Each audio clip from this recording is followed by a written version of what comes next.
A very good morning to all of you for this session on human resource management, module 3, part 3. Welcome to this episode on training. And today I will be discussing about three things, three subjects as far as training of employees are concerned, and that is on need of training, objectives of training, and approaches of training. Now, training is the most important activity of any company, because here actually you create productive employees for an organization. So because of that, training is considered to be the most important one. If training is not there, the organization cannot have financial gains, because productivity or quality, innovativeness, everything is dependent upon the training. So what is training? Training is a short-term process utilizing a systematic and organized procedure.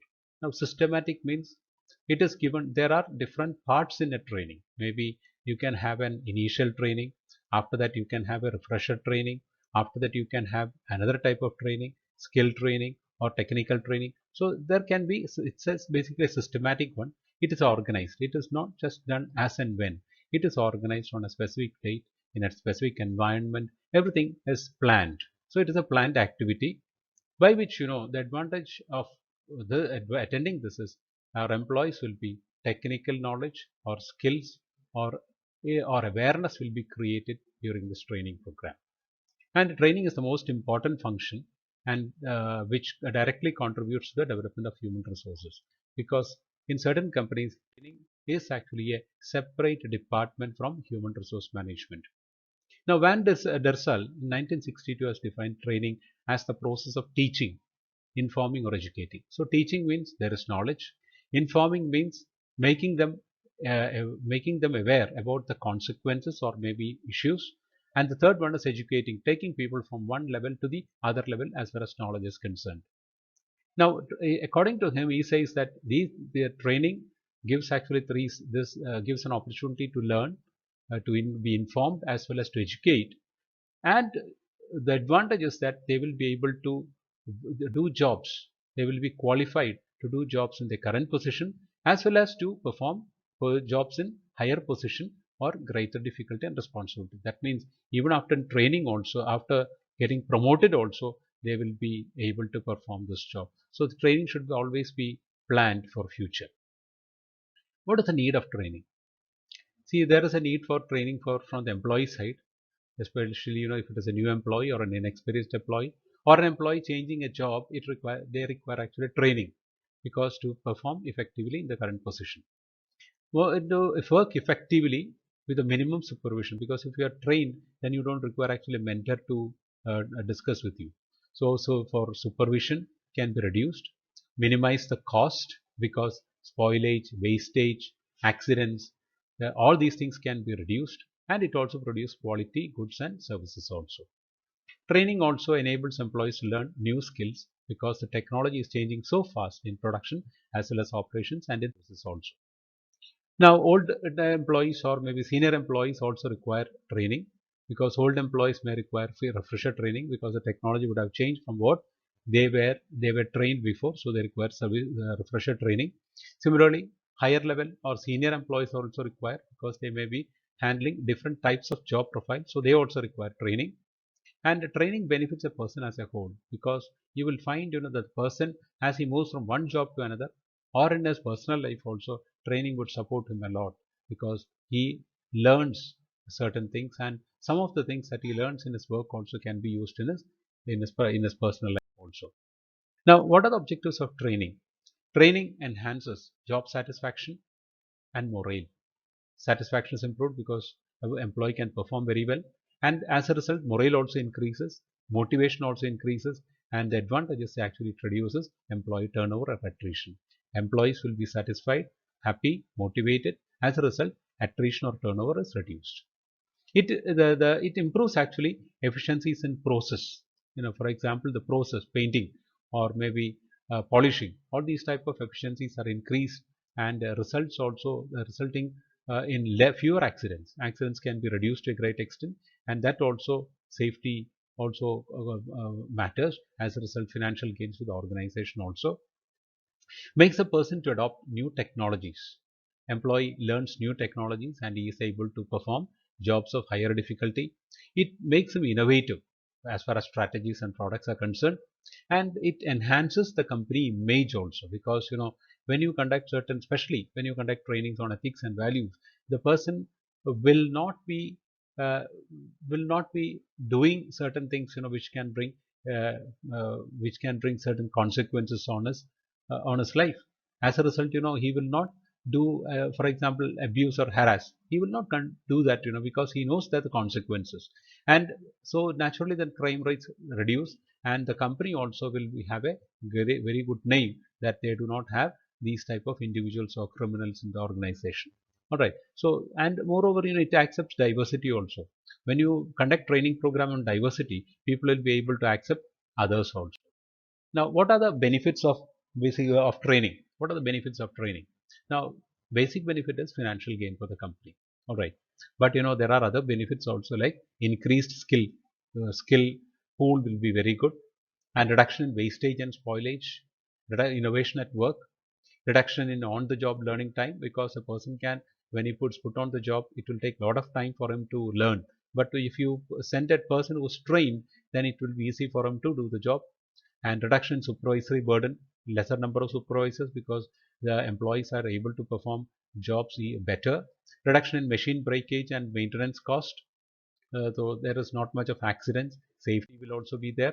Reduction in accident rate, improvement in quality of products, improvement in production rate, so quality and quantity also increases. Improvement of morale and reduction in grievances. We have already said earlier, satisfaction, motivation, morale, reduction in grievances, reduction in employee turnover, improvement of efficiency and productivity, reduction in manpower obsolescence. Everyone will be able to perform. The skill shortage will not be there. Skill is fully utilized. As a result, manpower obsolescence. Obsolescence means wastage. That will not be there. And it also gives personal growth as far as the employee is concerned, and employee of quality work life. I would not stop with quality of work life. I would say overall quality of life also improves, because the person will be able to, the person will change in his personality, as well as in psychological approach also. What are the approaches to training? There are essentially three types of approaches to training. One is called as a traditional approach. In the traditional approach, the training staff designs objectives, contents, techniques, assignment, lesson plans, test and evaluation, like what we do. And especially for the classes, this is how it is done. The second one is focus. The second issue, not sorry, the issue as far as this training is concerned is everything is done by the trainer, and the trainee just come there. Okay. Now, the advantage of this particular model is that it can be given to a huge number of people at a time. But the problem is effectiveness is a question. How effective it is a question. However, this is being widely used, and you would find that there are various modes by which it's being given: lectures, vestibular training, conference, stimulation, program instruction. All these are different methods by which this training will be imparted. I will be talking about it in detail when we go for methods of training. The second one is called as experiential approach. Now, experiential approach, simple, learning by doing. I'm sure you remember that when you were in the school, you were all going for experiments in the laboratory, and that was what is called as experiential. That was called experiments, experiential approach, learning by doing. You make certain mistakes, but you learn from that. So here, actually, the trainer has to create an experience for the learner in order to make them active. So they would create actually an experiment and ask them to perform it, and they would also give them instructions, or this can institute, the situations can be real or simulated, and trainers are basically facilitators. And like trainers are facilitators, that means they do not give the answer. They would suggest actually certain things, and the people are free to accept it or not and work according to that, and they learn by doing. Okay, some of the methods by which training is being imparted are role playing. I'm sure all of you know that. Equipment simulations, for example, there are big equipments like air traffic control, which is used in the airport for takeoff and landing. But those type of equipments are very expensive, and also you're risking human lives, because during takeoff and landing, there's like you are risking human lives. There, these all are conducted in simulations. Sometimes management games are used to improve on, especially on attitude, job training, on the job, on computer methods are all basically experiential approach. And here, actually, to one thing to remind here is that Trainers serve as facilitators, catalysts, or resource persons. Okay. And the next one type of approach is called as performance-based approach. Person is put on the job and he is given a mentor also, and he is asked to perform and the goal attainment based on the goals. Now here actually this can be used only especially in office jobs, not everywhere. Why? Because if you put him on a costly equipment, there can be the chances of damage. But if you put on a management job, and be mentored closely, then you can give a feedback. The trainer can give a feedback, and the trainee can learn from that. And observable skills can be understood. Feedback has to be given. Skill development will happen, and examples are job rotation, especially IPS officers. They IPS probationers, they work from as a sub inspector of police to the assistant commissioner. Different jobs on rotation. As a result, they learn the difficulty of all jobs. Similar difficulty as well as opportunities and new suggestions also can be given. Similarly, another one is like you would find in banks also. Every employee is sent through all the departments to work. As a result, they will be able to understand the skill. They will be able to understand the performance, and based on that, placement can be given. Online learning, coaching, and feedback are also examples of performance approach. I hope this is a very small slide. I have just spoken to you about need, objectives, and approaches of training. So I'll stop with this, and the part B, I will be talking about methods of training. Thank you very much.